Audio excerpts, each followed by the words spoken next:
Welcome back, ladies and gentlemen, to LCK Spring 2020. I'm Atlas, joined by LS, and it is likely the final game in this series. T1 looking pretty unbeatable so far, and they're getting better and better at it as this series goes on. Yeah, it's looking pretty doomed if you are a DragonX fan, as T1 just seem to have their number in tonight's series. Also getting a lot of aid from the top lane matchup, which is probably where no one anticipated any edges to come in, and I think it's actually playing a pretty big part in this series, just due to how well Kana is playing, and that's not something that probably most could have accounted for coming into the match tonight. So DRX now down 2 games, and also they've tried to put Deft on mages now twice in bot line, not finding any success with it, and because all that their laners do is push, Pyosik getting counter jungled by Cuz, not finding any success, stylistically nothing is really working out. And it also doesn't make sense that Cuz is the one able to counter jungle when DRX are the team that are so up in their lanes, right? That should mean that Pyosik is able to counter jungle, but there has been a bit of jungle gap so far this series, and I think that has certainly equated to a lot of advantages that T1 have stolen away from DRX in the early games of both of these. So far this series, we'll just have to see whether maybe there is an extra gear for both Doran and for Pyosik in this game, because I think that Deft has been playing just fine. You know, he's been winning out in lanes most of the time, and I was expecting it to be a very difficult one for him bottom side, but we are going to give over player of the game, and understandably it goes to Kana. It was a very obvious one for Epic in game number 1. This time it was pretty obvious for Kana here in game number 2, as his only death was it in 1 versus 2 that he was able to win out on, and this was him not having to flash in another gank that he immediately then followed up with this kill. Well, we should see what is going to end up happening in game number 3. I thought Kana had such an impressive performance, and doing this against Doran was pretty big, as that was the outplay kill down in bottom. So Kana gets the MVP for himself, and let's take a look at what it was. So it was 7 out of 9, with 2 of the votes going over to Cuz, and I can respect that. Yeah, I think that's Cuz absolutely definitely fine. was a candidate. Yeah. I think Cuz played very, very well. I think his Gragas is almost always worthy of a player of the game, to be honest. He's just that good at it. So we'll see whether he might be able to get it again in game number 3 and really style to earn his player of the game. And if he does do that, then we've got a series, where the 2 key carries for T1 weren't actually the player of the game for any of the games. And I think that says so much, because Teddy and Faker have been playing just fine. They've been doing their jobs this series, but they haven't had to be the key carries. Yeah. And let's see what game number 3 has in store for us. I am very doubtful that we're going to see any sort of a mix-up in terms of bans and picks, as DRX, what is going to be their final recipe here? It's going to be the Azir ban. Yep, DRX probably going to ban away the LeBlanc next, if we're having a look at the script, as this is looking very similar to game number 1 thus far. As it is actually Varus earlier on in this draft, and maybe some question marks now, giving away a potential LeBlanc.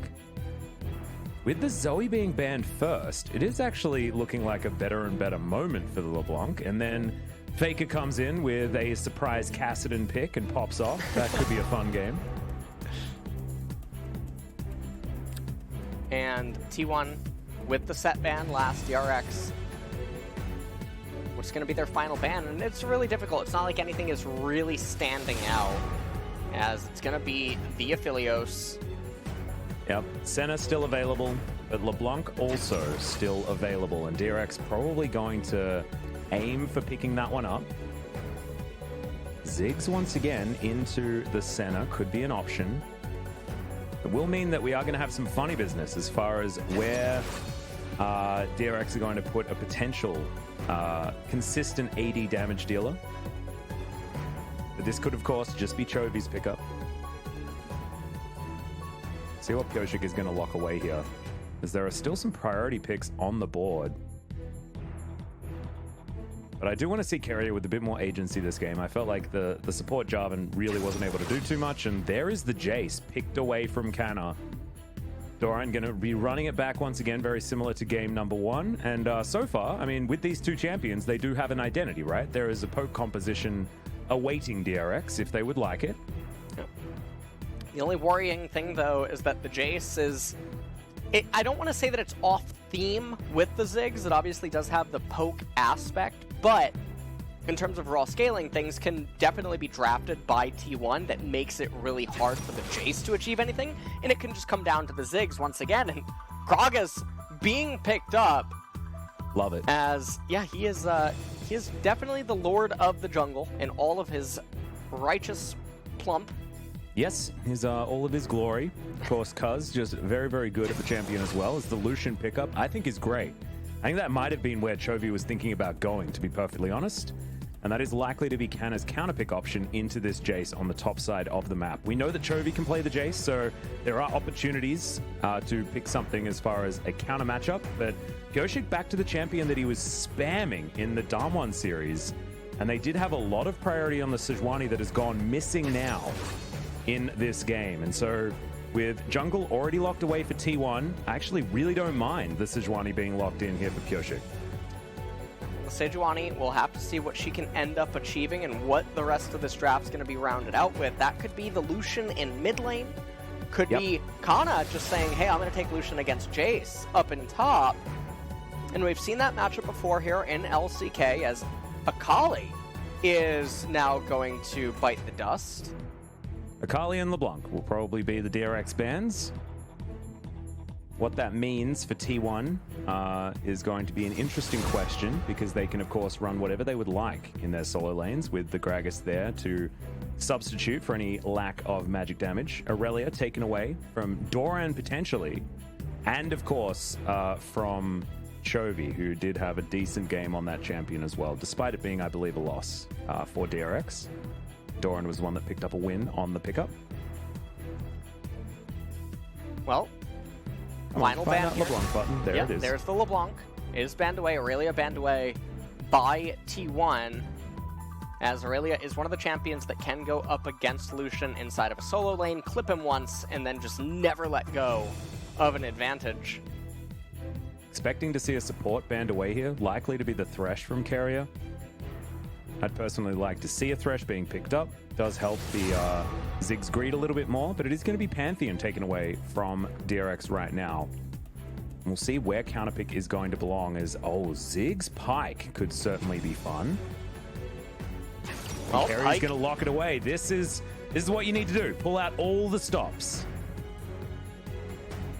Pike coming out for Keria. He's probably the best Pike in the LCK. Oh, pardon me. As no, very T1? standard bottom lane, with the Maokai being considered. Okay, Maokai now locked in, and again, these are all still flex picks. Maokai can go top lane. He could go bot as Galio. That is one of Faker's old general picks. Oh, yeah. As he can really control the game on it, but instead, now moving over to Vladimir and now the Rumble being hovered. A few different choices is, Rumble's going to be locked away. And now we're going to continue down that flex path. Rumble can be going top or mid lane, and Lucian in a very similar position. Now Chovy thinking about what he wants to pick up here. It looks like Zillion being hovered for the moment. Could theoretically be flex top if they've been taking any points out of our friend Ixu's book. Now going to switch back to an Aatrox that, well, not super psyched about, but that is fine. If it goes over to Chovy, then maybe it's going to be a fun matchup. We'll see whether Aatrox is going to try and follow around this Rumble. Yeah, and we have Kana maybe piloting the Rumble up in top lane. No, it's now they're going to swap around a little bit, and we still have to decide where everything's going to be going. Chovy on the Aatrox. DRX again with a very sinful team composition where all the pressure is going to fall onto the Ziggs and then the Pike to some extent in the later stages. It's going to be very easy to itemize to invalidate the Aatrox and the Jace in the later stages. Maokai being the support champion that's going to get amplified by the fasting Senna is really scary for this DRX's team composition. And really, if these lanes for DRX in mid and top fall behind, Sejuani is not the type of jungler that you want to control it. And it's so surprising. Pioche constantly on Trundle and Sejuani, and when the laners fall behind, or even if they're slightly ahead, it's so off-theme with some of the other champions that are in the game. So we'll see what they can do, Atlas. I think that T1 yet again find themselves with the advantage. Yeah, and it's once again DRX that has all of the onus on them to win in the early game and to make the plays to put them ahead. And it's just very unlike T1 to give a team any sort of opportunity to get those sort of leads. So I don't know what DRX is going to be able to manufacture this game, but I really hope that CV Max gave them that pep talk to keep the spirits high as we look at game number 3, because DRX, it is do or die right now, and they need to do it 3 games in a row if they want to face off against Gen G on the weekend.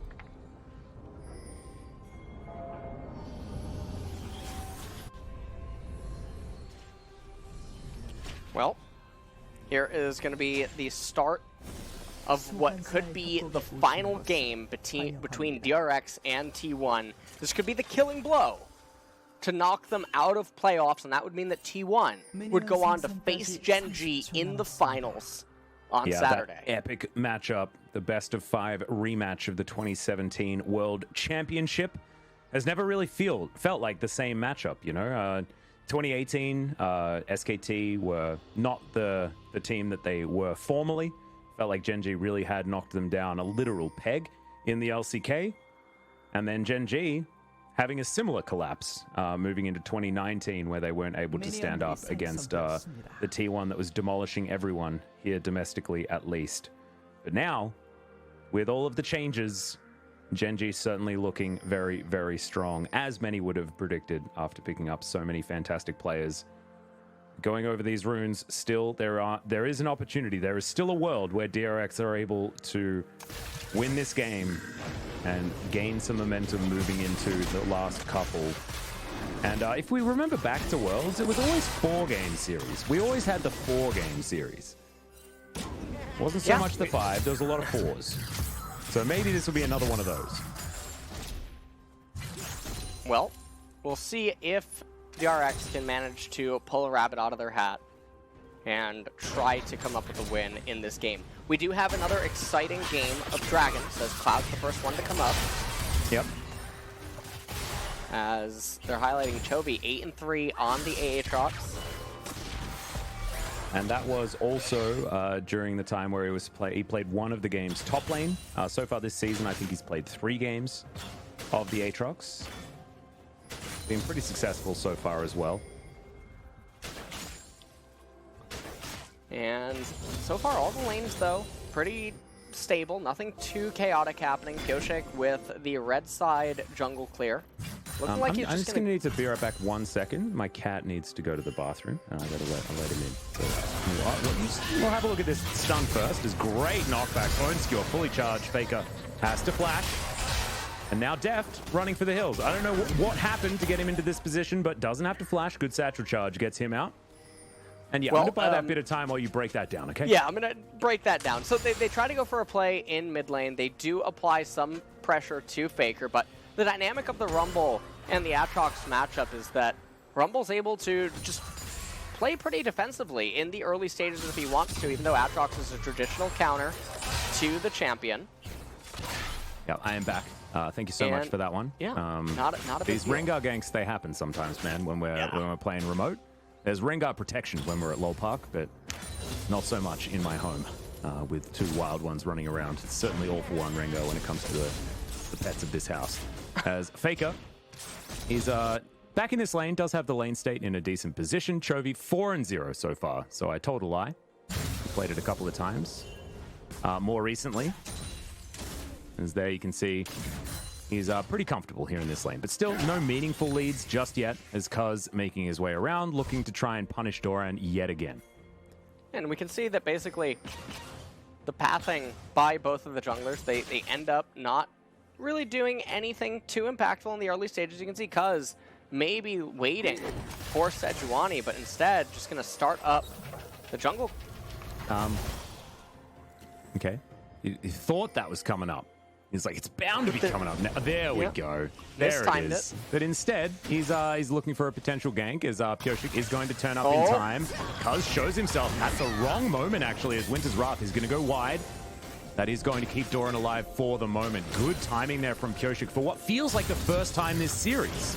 Yeah, he ends up being there. I mean, he's pathing towards the golem, so it's inevitable that he's going to end up there. It was on his World of Warcraft quest line. Yes. Anyway, I understand that. This is like when you have to do a world quest and the thing that you're trying to kill just happens to be pathing. Yeah, into you. Exactly. Yeah. And you're able to help other people out doing it as well. Yes, yeah, exactly. One of those sort of team ones, like it a lot. Carrier picks himself up a minion. That's going to be the last one. Maybe a cheater recall timing here for DRX. But so far you can see T1 actually doing fantastically well, keeping up on farm.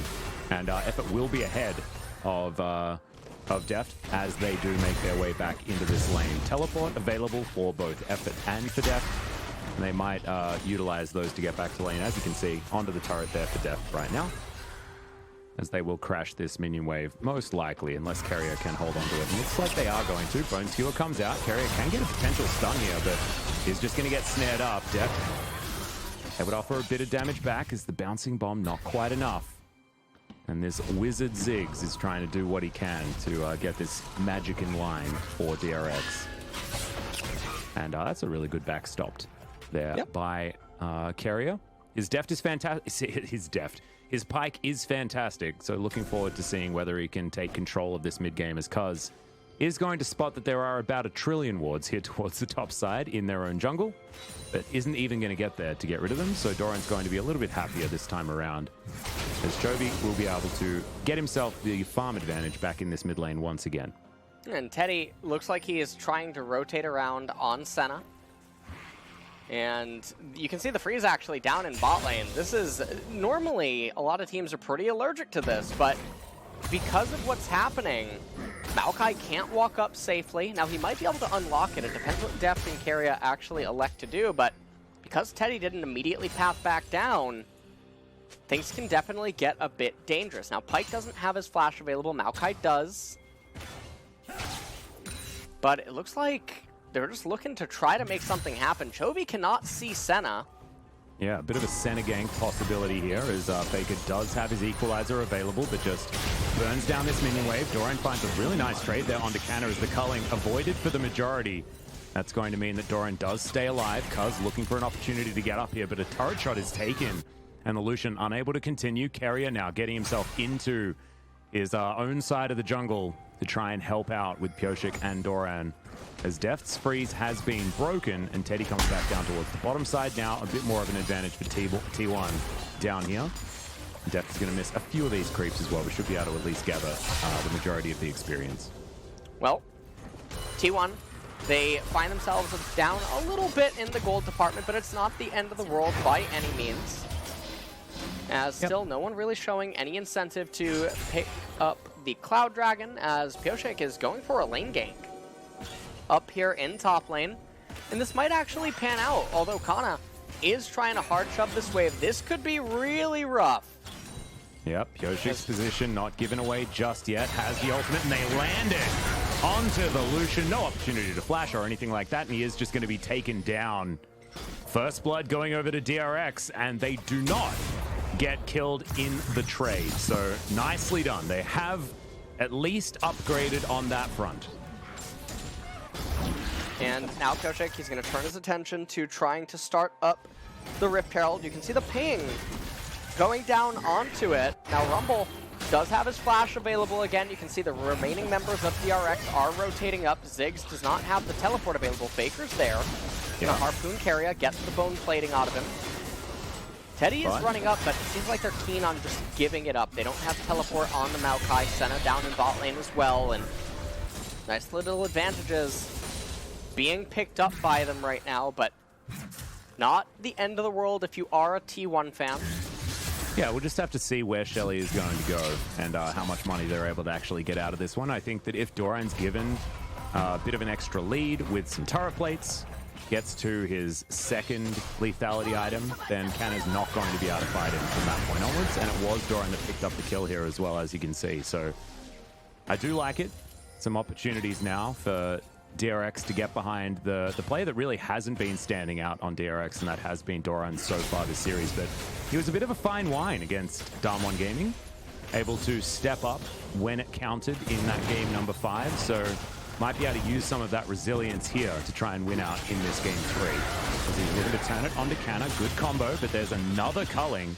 And thankfully, the wall is going to give Doran an out here, as Teddy should be able to help take down this Cloud Drake. And we'll see what the next dragon is going to be and give us some options when it comes to the Dragon Soul. And it's going to be either Ocean or Infernal. This is a spicy one. Yeah, this is absolutely going to be a spicy game here, as it's going to be 5 minutes till that Mountain Dragon does come up. It is quite nice if T1 can end up getting it for the Gragas, Maokai, and the Rumble, especially against the Jace and the Aatrox, even though it's only going to be one.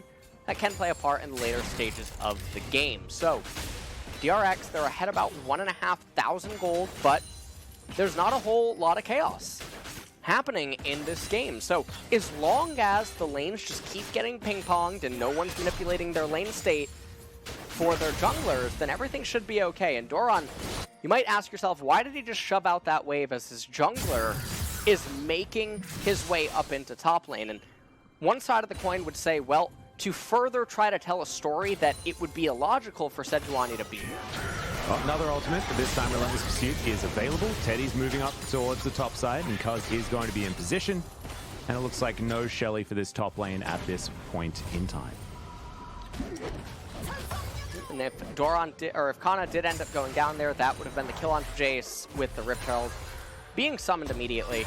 But they're not going to find any advantages in that regard, as Maokai continuing to get very tanky. As he has the Spectre's Cowl, has the Bomby Cinder as well. Deft trying to chip away at the turret plates down here in bottom. Chovy not finding the kind of CS advantage that one would have hoped for, as it looks like he might be going for the Death Dance. First item on the Aatrox. Yeah, I think he did that last time as well, when we saw it against Damwon. There's Effort taking a fair bit of damage, Mega Inferno Bomb, just to try and clear out the minion wave and the Maokai. As we've got Doran back here towards the top side, he teleported in. Canna has his available still, and Keria is lying in wait to at least try and take down some of these wards. Doesn't have his Umbral Glaive completed just yet, and Cuz in position. So 2 versus 2, but jungle are probably better than a support, as Pyoshik's going to come down bottom lane. And we are going to be able to relieve this bottom lane of its outer turret. As perfect timing there, we'll be able to just insta-kill this one. So Deft, a lot of extra money in his back pocket as he eats all of the plates and gets the first turret bonus here for DRX. And that is going to move them to over a 2,000 gold lead, as Chovy's going to take down a turret plate of his own.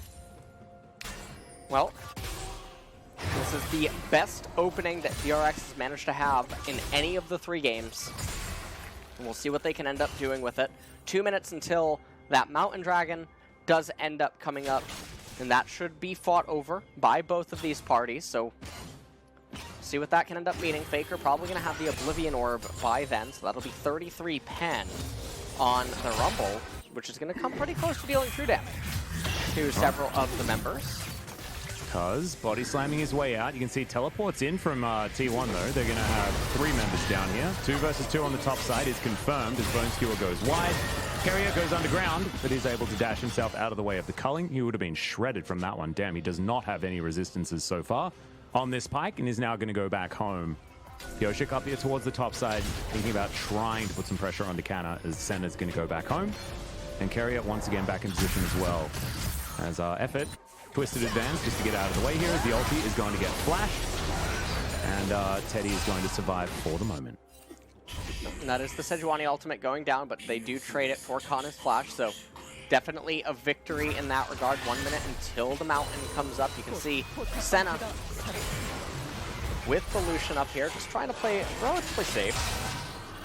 As... Oh, Shock Blast goes completely wide. Keria doesn't give away his position, however, I don't think. As T1 still just holding on to all these turret plates. And it's pretty cool, actually. Just looks like a regular bottom lane that's been moved towards top side, but the nameplates read Canna and Teddy. Yeah, and this is really stable early game. But DRX, they find themselves up 3,000 gold, and all of that stemming from turrets. Yeah, a lot of turret plates taken by DRX, but not too many given over to T1. I believe it was just one that Canna was able to claim top lane, whereas there was a turret plate taken in mid, and there were all 5 of them taken on the bottom side of the map. So a big advantage there for DRX.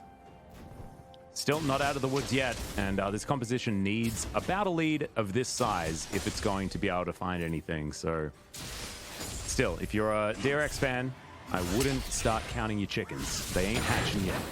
No, and Mountain Dragon is live, and you can see Pyoshik actually immediately on top of it. Doesn't seem like T1 are even interested in trying to capture it. It seems like they want to try to scale up more before the inevitable big team fight that'll end up breaking out. So they get themselves the mountain, and it's going to be Infernal.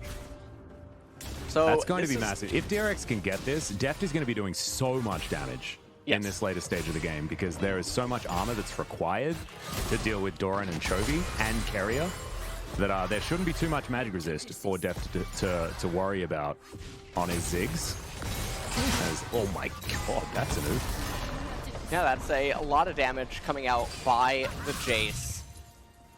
And so far, I mean, again, not really much. This is the first lull state we've had, Atlas, and I don't think it's a coincidence that it's happening in match point for DRX, where it seems like everyone is just playing definitely a lot more reserved. I mean, Pyoshik has tried to make some plays happen on the top side of the map, but not really able to achieve anything. And if T1 can just hold this gold deficit and basically grapple with it for the next 10 minutes or so, constantly playing ping pong and being safe, they're going to be sitting really pretty in the mid to late transition. So that Infernal Dragon, it's really crucial that DRX find a way to end up getting it. Yeah. So that's going to be up in about 3.5 minutes. Deft. Piercing Darkness is actually going to land. A fair bit of damage there, but the answering damage is much higher, and even the Mega Inferno Bomb is going to secure a lot of Teddy's health bar. Carrier dashing on in here to make sure that he can peel for his Ziggs. And if Doran lands like 1 or 2 of these shock blasts onto Teddy, he's dead. And Deft should be able to offer some follow-up damage as well. I mean, the poke opportunities for this composition are certainly very high. And then if they're able to start a fight on their terms, then it's going to be very good. I think all eyes need to be on Cuz and what he can do to disrupt any potential team fights. Is Pyoshik going to be able to take Shirley as well, who has well and truly defected over to the side of DRX. Double heralds so far this game. The gold lead extends to 3,500 gold right now. Deft. Oh, that's a feels bad. Yeah. Level Sometimes 11. the bounce doesn't work. Yeah, sometimes it does not. Alex says maybe Doran is looking to set something up here with Carrier. And the Pike is so scary if he does end up giving the resets over. Yeah. It's going to be a lot of extra money for DRX. Yeah. Black Cleaver going to be second item for Lucian. Not a whole bunch going on. Faker in trouble. Yeah, pulled back. Does have to use the heal in order to survive this one. Still sitting at half health.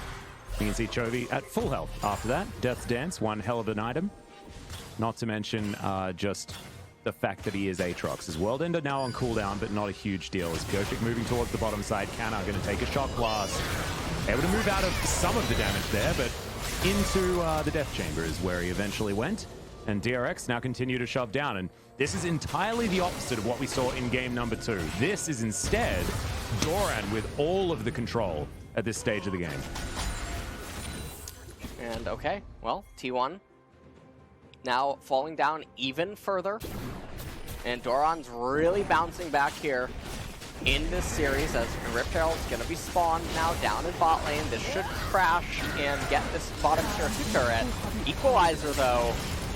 Yep, Doran in a little bit of trouble as the Brambles do come forward. It's at least the Jace kill as Arctic Assault should try and get Pyoshik out of here. Able to answer with an ulti there onto Canna as he's slowed down. And Pyoshik's just trying to run his way out. The culling still available. And the flash eventually comes in, but Pyoshik will not survive this. As they are going to take a fair bit of damage, but DRX trying to offer more back on the other side. Cuz just deals with it with his explosive cask. And Chovy up towards the top side should be able to deny at least this cannon wave. as well as get a lot of damage onto this turret. So it's not end of the world for DRX, but still a bit of a swing back in control and momentum for T1. Yeah, T1, they get some edges down in bottom, but they have to drag over 4 members to end up doing it. And also, the Rift Herald lived. So it was busy tying up the bot minion wave, getting actually gold for, I believe, Pioshik was the one that summoned it, right? So getting gold for Pioshik, and Chovy going completely uncontested up in top lane, getting a lot of solo XP, a lot of gold. And we can watch the mini-map as well throughout this trade. As Jace gets brought down, they actually kill him too early and don't get the pike reset. So, take a look at the mini-map. Deft is completely happy in mid. That's 1 minion wave that he's going to get. Atrox 1 minion wave. So, you add those 2 together, and if they're a cannon, then it's worth more than a kill. It's about a kill and an assist. Oh, actually, you can see Deft was able to take down the outer turret in mid lane as well. Deft was able to also get a turret. So this is big for T1, but the amount of attention that they dragged over by DRX meant that they actually ended up benefiting more from that in the grand scheme of things, especially because that Rift Herald was able to live, and now DRX, they're going to get themselves an Infernal Dragon. Well, Chovy's in trouble. He has to try and humble dash to get himself out of here, but he's not going to be able to do so. Chovy, oh no, they give up on the kills. The rest of DRX do come on over, but still, in the end, it is going to be a kill. Effort's going to go down, though, and so that's going to mean a 1-for-1 there towards the top side of the map, and the Drake taken by DRX. That was a very strange sequence of events. Yeah, and I'm not sure how Teddy got the kill. It might have been the fact that he did the last damage to him and the staggered Death's Dance damage came in. That may have been how it worked. You are a bit of a savant, Atlas. That was not clicking in my head that was a thing. Yeah, it's okay. I played a Brewmaster Monk in Legion, so I know all about that staggered damage. So, okay. Chovy did end up dying, but the Infernal Dragon going over at this point is super big. For DRX, so much free damage being given to them, and Kana might just die.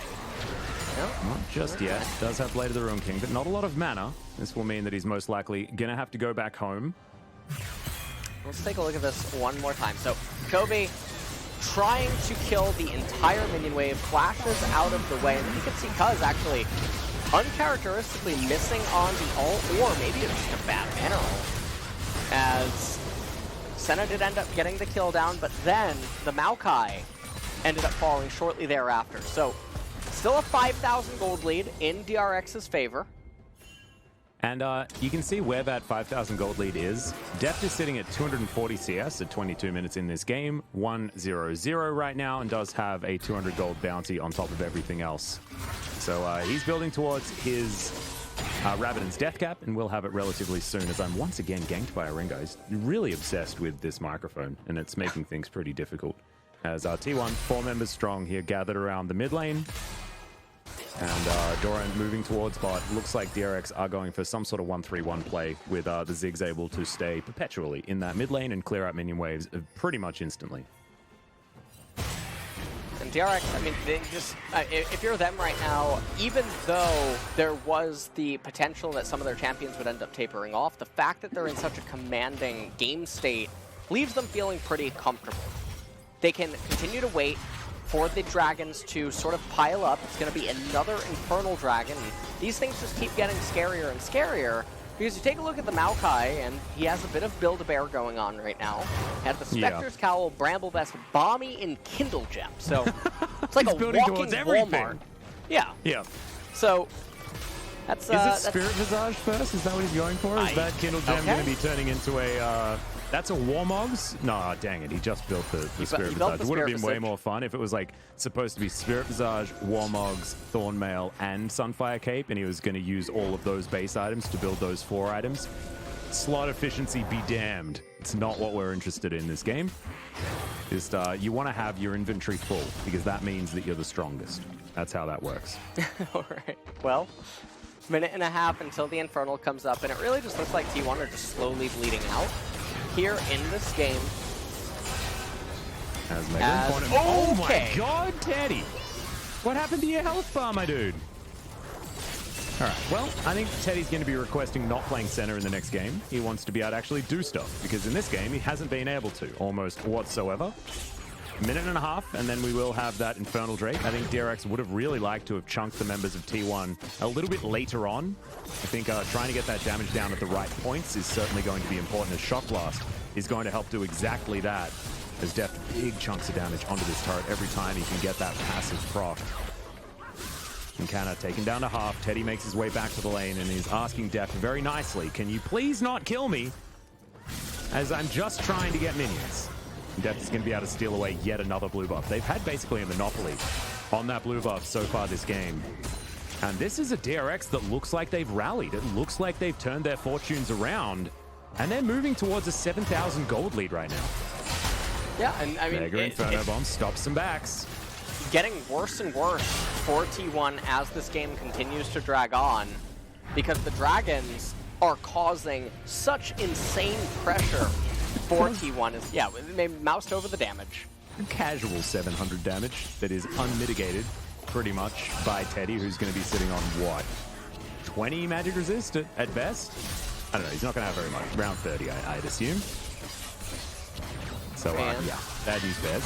As Carrier gets a Bone Cure. I thought that was actually going to go wide, as he does eventually get out of there. Deep water dive, pretty good.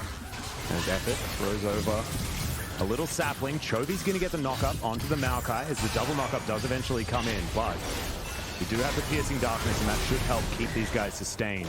Kyochik very tanky as well on this Sejuani, as Shock Blast is going to go wide. Every time these abilities don't hit, it is good news as Doran taking a lot, but Canna going to take even more. Ulti comes out from the Sejuani onto Effort, though. He is a tank. He wants to be soaking these abilities, as now Chovy finds himself by himself, but able to Umbral Dash to get himself over the wall. Effort is going to have to go home. No Warmogs or anything like that to keep him alive, as Cuz looking to make this a 50-50, and it is going to be worth it. If he gets into this pit and dies, but he's able to take a dragon, that is fantastic news for T1, as they have full vision of this going down. As Cuz not in position, and now it's soul point for DRX. They're looking to try and make their way out. Effort teleports just a little too late.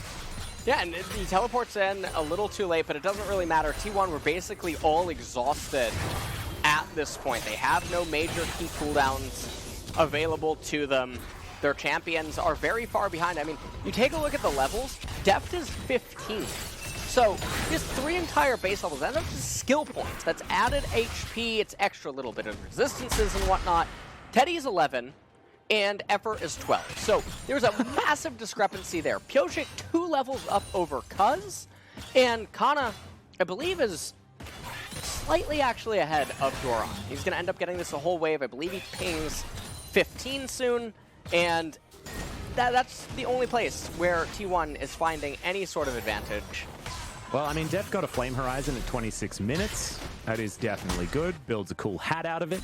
And Pyoshik has more farm than their bottom lane farming champion. And it's a weird thing to sort of compare. Fasting Center does very strange things. Farm numbers, as I believe Teddy has started farming now. Certainly not going to be catching up to any relevant numbers, so I guess you could add those two together and then you get things a little bit closer, but still not going to anywhere near equate the amount of money that DRX has been able to put together. And with the fact that T1 has been trying to funnel Canna with more gold, it gets more and more dangerous. As, man, this is scary. Every time Carrier goes underwater, T1 has to respect it. Yep. And the gold lead right now locked at 5,000. And things are definitely looking a bit disastrous right here in this game, as DRX, again, super comfortable. 3 minutes until Infernal Soul is going to be coming up, and that's one that they can just flip.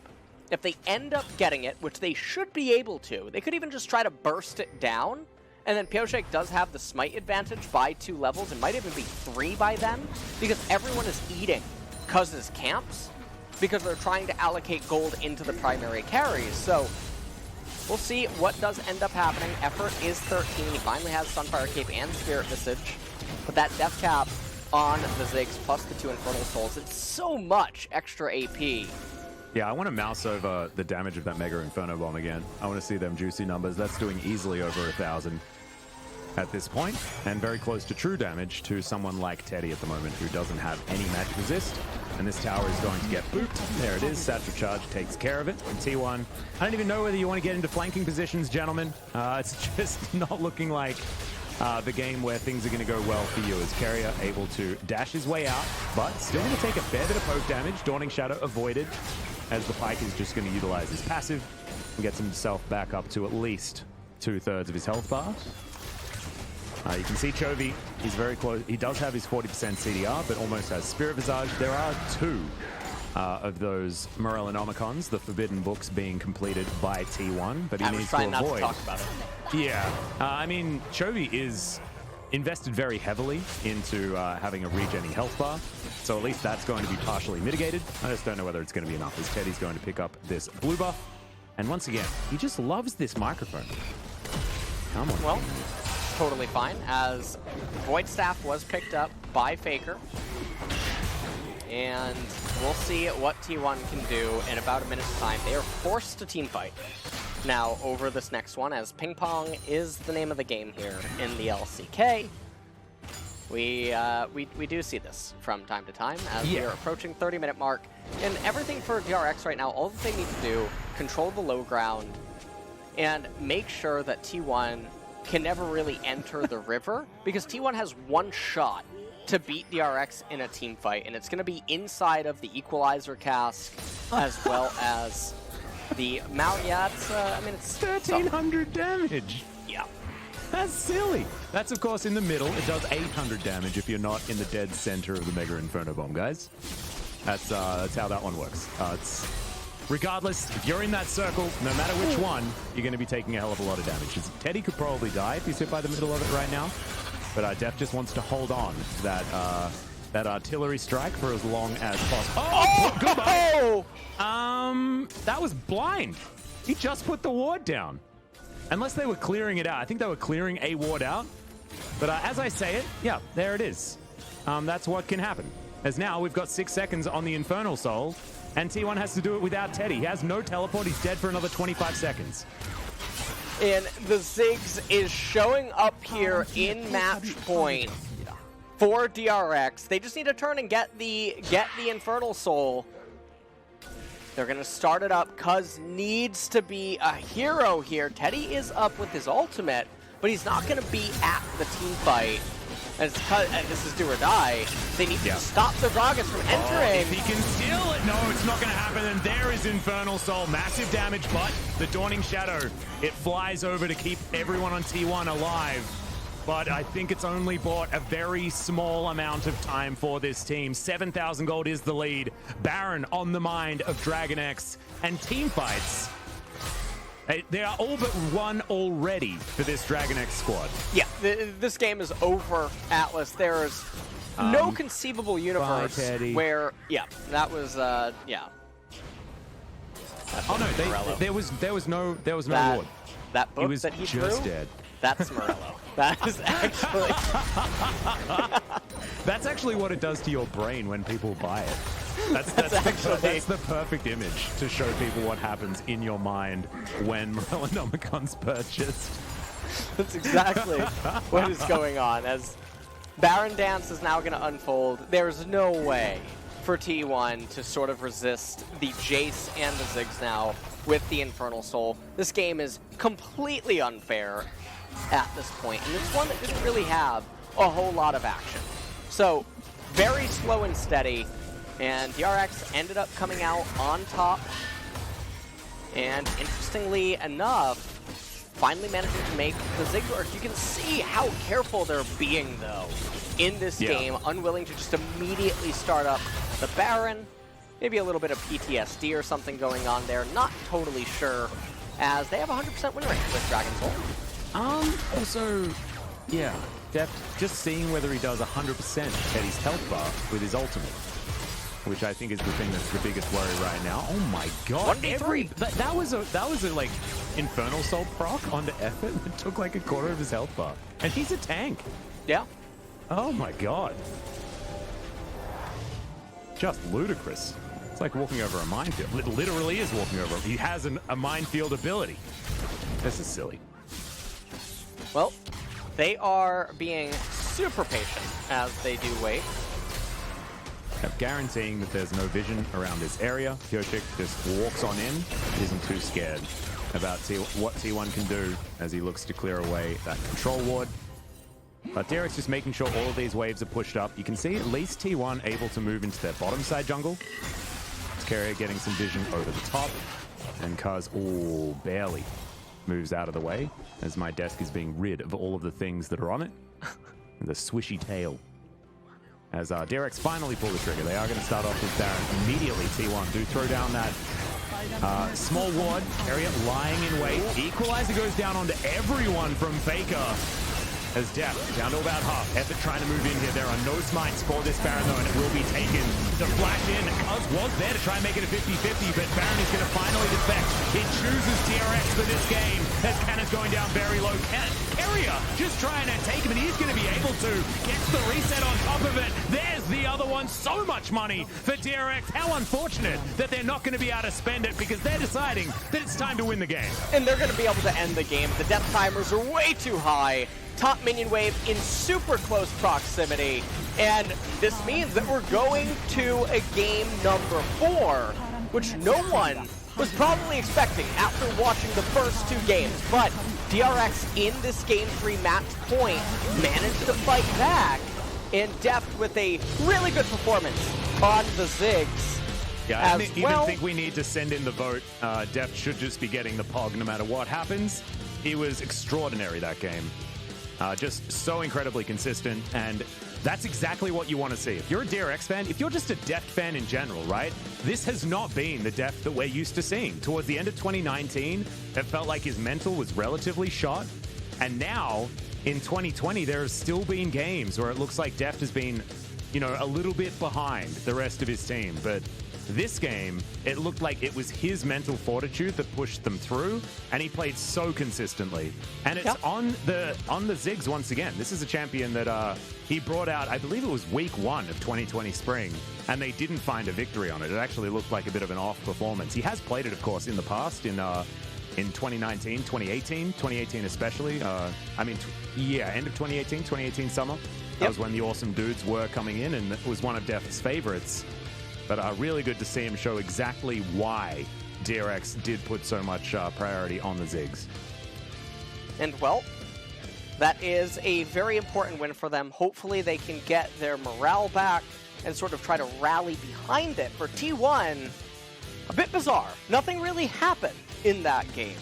As they just slowly bled out, gold advantage was all accrued inside of turret plates and turret captures by DRX that game. Just all around a very different kind of game from game number 1 and 2, as Pyoshik did manage to eventually find something on Takana up in top lane. And bot lane. Yeah, and bot lane as well.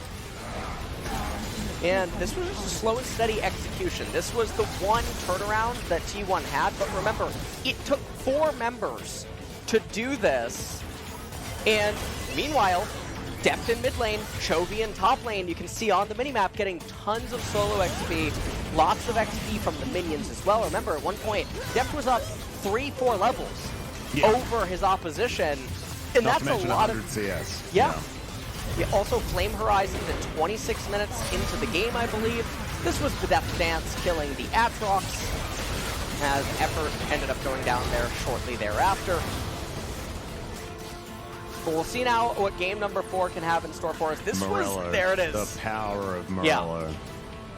There's a reason why it's sealed with that locking mechanism. Oh, man. Well, this was the attempted 50-50 by T1. Hail Mary at the end. DRX, yeah, he just got popped.